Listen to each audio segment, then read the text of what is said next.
L'espace CEDEAO est actuellement dans la tourmente.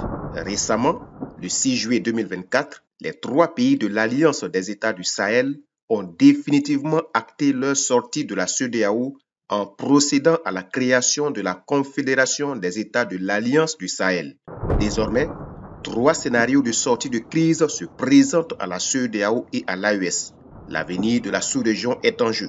Analyse et décryptage.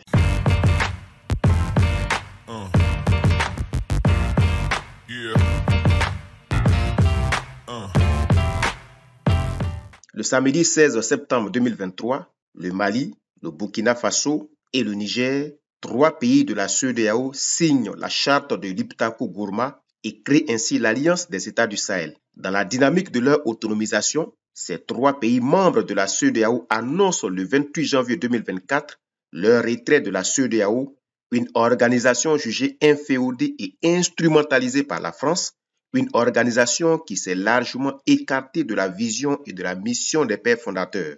Malgré les tentatives de médiation pour ramener les 3 pays sahéliens au sein de l'organisation, ces derniers ont radicalisé leur position. Ils ne comptent plus battre en retraite et revenir dans la CEDEAO. Pour renforcer leur volonté de tourner définitivement le dos à cette communauté, les chefs d'État de ces 3 pays, à savoir le colonel Assimi Goïta du Mali, le capitaine Ibrahim Traoré du Burkina Faso et le général Abdourahmane Tiani du Niger, se retrouvent le 6 juillet 2024 à Niamey, capitale du Niger.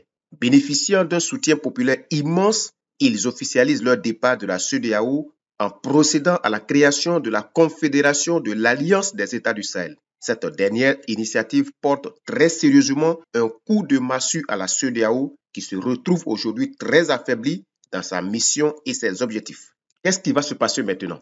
Comment doit et va réagir la CEDEAO face à cette volonté intraitable des pays de l'AES de quitter l'organisation? 3 grands scénarios se dessinent dans ce bras de fer que nous allons maintenant analyser et décrypter. Scénario numéro 1, une rupture brutale aux conséquences négatives dans la sous-région. Dans ce bras de fer qui oppose l'Alliance des États du Sahel à la CEDEAO, aucune des parties ne veut céder du terrain. Les États de l'AES se trouvent aujourd'hui en position de force. Ils bénéficient incontestablement d'un soutien inébranlable de leur population, mais également de plusieurs communautés sous-régionales, continentales et même extérieures dans ce bras de fer. La diversification de leurs partenariats économiques et militaires à l'international, avec la Russie, la Chine, la Turquie, etc., est un atout majeur dans cette bataille géopolitique. Ces 3 pays de l'AES ont également retrouvé leur fierté nationaliste après avoir chassé les forces militaires françaises, européennes et onusiennes de leur territoire. Ils ont aussi renforcé leur dispositif militaire avec l'acquisition en toute autonomie d'impressionnants et performants matériels de guerre, ce qui n'était pas possible il y a quelque temps sous le régime civil. Leurs coopérations militaires conjointes se sont intensifiées dans le cadre de la lutte contre les organisations terroristes dans le Sahel, affaiblissant ainsi progressivement la capacité de nuisance de ces hordes terroristes. Ce que d'ailleurs les nombreuses missions militaires ouest-africaines, françaises, européennes, onusiennes n'ont jamais réussi pendant plus d'une décennie de présence au Sahel. Les États de l'AES se trouvent encore en position de force car les sanctions économiques et financières imposées par la CEDEAO, la France et l'Union européenne n'ont pas réussi à les faire fléchir. Bien au contraire, ils ont profité de cette confrontation géopolitique pour redéfinir plusieurs accords commerciaux, miniers et pétroliers avec de grands groupes industriels et même des entités étatiques, ce qui leur permet aujourd'hui d'engranger des recettes fiscales substantielles et d'autofinancer leur politique de développement endogène. Les pays de l'AES, au regard de tous ces facteurs que nous venons de voir, disposent aujourd'hui d'une légitimité populaire, débarrassés des engrenages politico-diplomatiques inopérants, souvent orchestrés et alimentés par des puissances extérieures. Ils disposent également de capacités militaires opérationnelles impressionnantes et de potentialités économiques et financières prometteuses. Par conséquent, ils ne sont plus prêts à se remettre sous une quelconque tutelle ou assistance extérieure. Quant à la CEDEAO, elle n'entend pas faciliter le départ des 3 pays frères. Dans ce premier scénario, elle mettra tout en œuvre pour les maintenir au sein de l'organisation commune, quitte à user de menaces de divers types.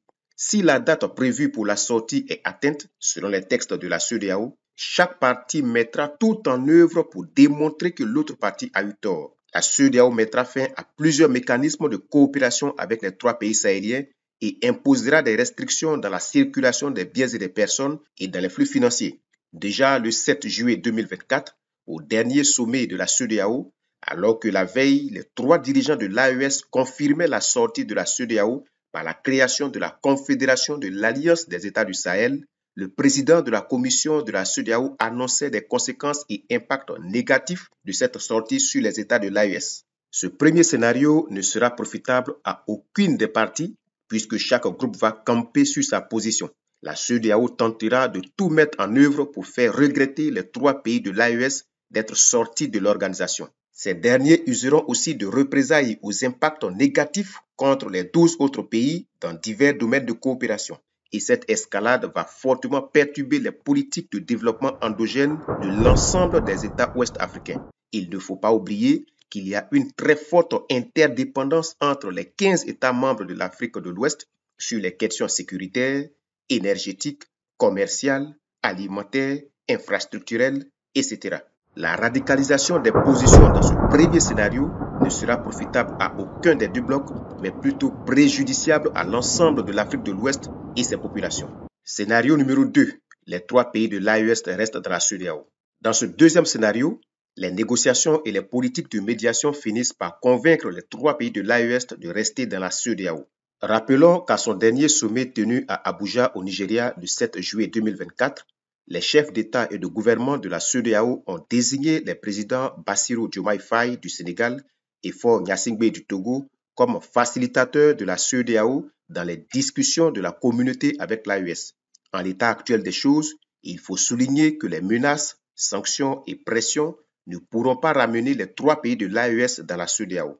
Si ces derniers ont réussi à braver la France en boutant ses forces militaires hors de leur territoire, en mettant fin à des missions diplomatiques, s'ils ont réussi à chasser même des forces militaires onusiennes malgré les pressions diplomatiques à l'international, s'ils ont fait preuve de résilience et ont survécu face aux sanctions de divers ordres imposées par la France, l'Union européenne et la CEDEAO, s'ils ont réussi militairement à se réorganiser, à s'équiper et à combattre le cancer terroriste sur leur territoire sans l'appui de la traditionnelle communauté internationale, alors il faut honnêtement reconnaître que ce ne seront pas les menaces d'interdiction de visa, à titre d'exemple, brandies par la CEDEAO, qui vont les contraindre à revenir dans cette organisation. La seule option dont dispose la CEDEAO pour tenter de maintenir ces 3 pays au sein de l'organisation est indiscutablement la voie du dialogue et de la négociation. Si ce deuxième scénario est concluant, les 3 pays de l'AES peuvent alors décider de rester au sein de la CEDEAO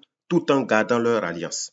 L'AES sera dans ce cas une organisation sous-régionale de plus, comme il en existe plusieurs d'ailleurs, à l'image de la CENSAD, la communauté des États sahélo-sahariens, de l'Union du fleuve Mano, du Conseil de l'Entente, etc. Les 3 pays de l'AES poursuivront leur coopération à divers niveaux, tout en restant membres de la CEDEAO, stabilisant ainsi la sous-région et préservant les politiques, outils et mécanismes d'intégration régionale. Dans ce deuxième scénario, personne ne perd et la sous-région est intégralement bénéficiaire. Scénario numéro 3, la rupture de la coopération.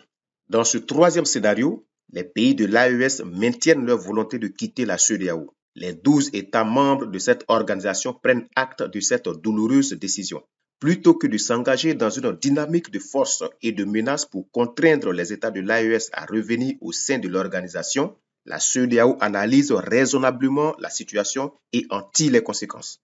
Quelles ont été ses responsabilités dans cette situation qui a précipité la sortie des 3 pays frères? Pourquoi avoir obstinément choisi de sanctionner de façon austère et radicale les pays qui ont subi des coups d'État?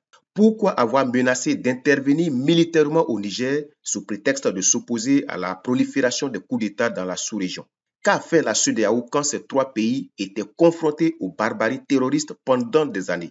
Autant de questions qui doivent amener la CEDEAO à faire son autocritique. Il faut juste avoir le courage de se regarder dans le miroir de la vérité et analyser la situation sans pression, ni passion, ni violence. Ainsi, dans ce dernier scénario, la CEDEAO accepte humblement le principe du retrait de ces 3 pays frères et envisage sereinement les perspectives d'une coopération avec ces derniers.